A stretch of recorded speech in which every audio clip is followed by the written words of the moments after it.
क्या एलियंस होते हैं? यदि होते हैं तो वो कहाँ हैं?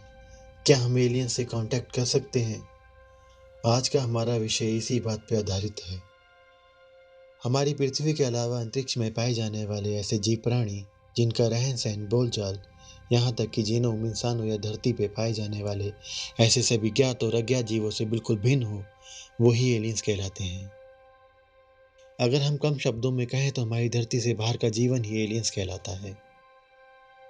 अब सवाल ये उठता है कि क्या एलियंस सच में होते हैं या फिर ये सिर्फ हमारी एक कोरी कल्पना है।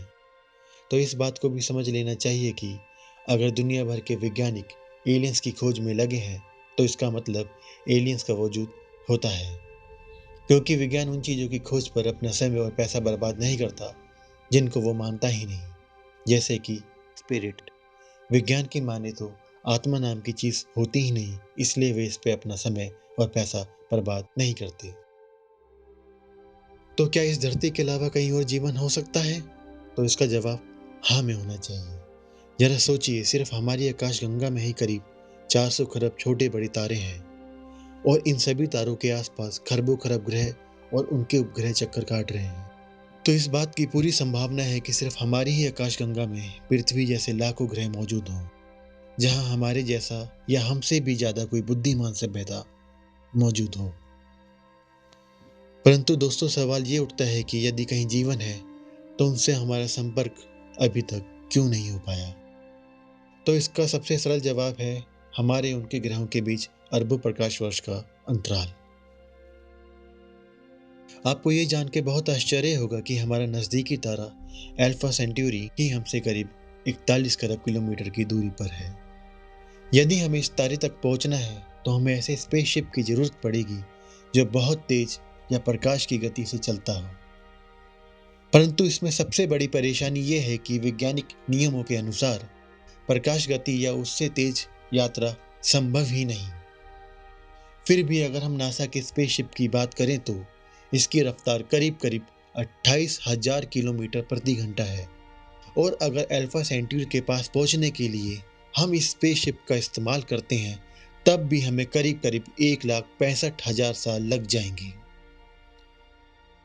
और यदि हम प्रकाश की गति से भी यात्रा करें तब भी हमें करीब करीब 80 से 100 साल का समय लग ही जाएगा, जो कि एक औसत आदमी की उम्र से ज्यादा है।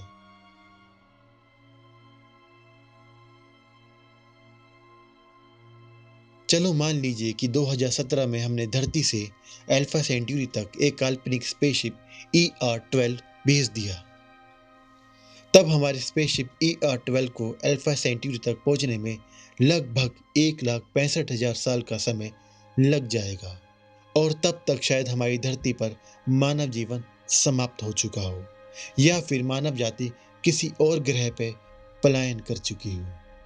और अगर हम किसी तरीके से बच भी जाते हैं तो संभव हो कि हम स्पेसशिप ER-12 को भूल चुके हों। उस समय स्पेसशिप ER-12 से रिसीव होने वाले सिग्नल हमें किसी एलियन सिविलाइजेशन के लग सकते हैं, जिसको समझना शायद मुश्किल हो। यानी हम अपने ही द्वारा भेजे गए स्पेसशिप के सिग्नल को किसी और एलियन सिविलाइजेशन का सिग्नल समझ सकते हैं। परंतु कौन जाने, किसी दिन हमारे वैज्ञानिक इन ग्रहों तक जाने का कोई शॉर्टकट रास्ता ढूंढ ले। ये बात 1977 की है। Search for extra terrestrial intelligence SETI के वॉलेंटियर जेरी अहमन ऐसे पहले व्यक्ति बने जिन्हें दूसरी दुनिया यानी एलियन के ओर से जानबूझकर भेजा गया संदेश प्राप्त हो। अहमन तब अंतरिक्ष की गहराइयों से आ रहे रेडियो सिग्नल्स को स्कैन कर रहे थे। उन्हें यह सिग्नल 72 सेकंड तक प्राप्त हुआ। उन्होंने जब मेजरमेंट स्पाइक देखा तो उन्हें लगा कि यह किसी विद्वान एलियन की ओर से भेजा गया संदेश था। जब इस मामले की गहराई से छानबीन की गई तो पता चला कि यह सिग्नल अंतरिक्ष के ताऊ सेगेट्री तारे के पास से आया था।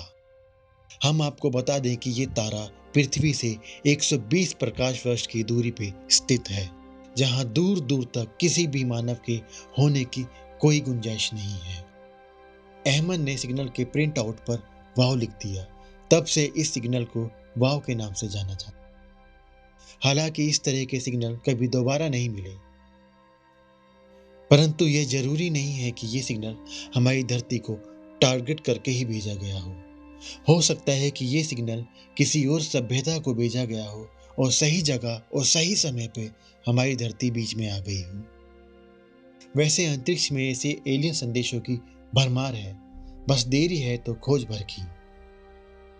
वाव सिग्नल एक ऐसा प्रमाण है जो कि एलियंस होने की संभावना को पुख्ता करता है, परंतु ऐसे बहुत से एलियन के पुख्ता प्रमाण हमारे सामने आने से पहले ही सरकार द्वारा छुपा दिए जाते हैं।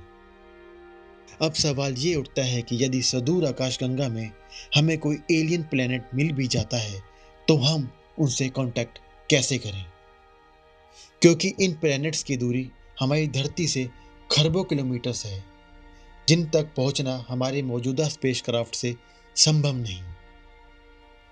यदि कोई विकल्प बचता है तो वो वर्म होल से यात्रा है। वर्म होल ऐसे सैद्धांतिक शॉर्टकट हैं जो अंतरिक्ष के दो बिंदुओं को जोड़ते हैं। इसका अस्तित्व प्रमाणित नहीं है, लेकिन ये सैद्धांतिक रूप से संभव है। इसके द्वारा किसी भी दूरी की यात्रा पलक झपकते संभव है।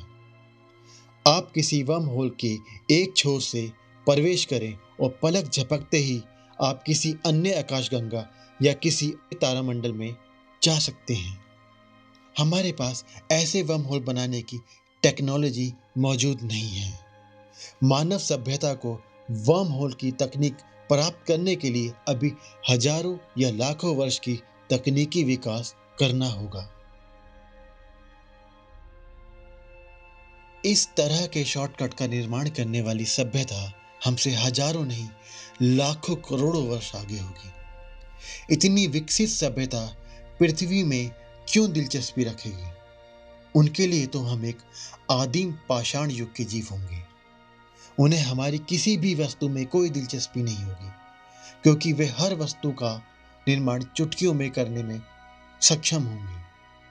वर्म होल का निर्माण कर सकने वाली विकसित सभ्यता के लिए हम किसी कीड़े मकोड़े से अधिक नहीं होंगे। आप स्वयं सोचो, क्या आप किसी दीमक या चींटियों के समूह में कोई दिलचस्पी रखते हैं? क्या आप उन पर आक्रमण करने की सोचते हो? शायद नहीं। तो क्या होगा यदि एलियंस हमारी पृथ्वी तक पहुंच जाएं? क्या वो हमारे लिए खतरा होंगे या फिर कुछ और? इसे हम जानेंगे अपने अगले एपिसोड में। तब तक आप हमें अपने कीमती सजेशन और कमेंट्स देते रहें। और दोस्तों, हमें सब्सक्राइब करना ना भूलें।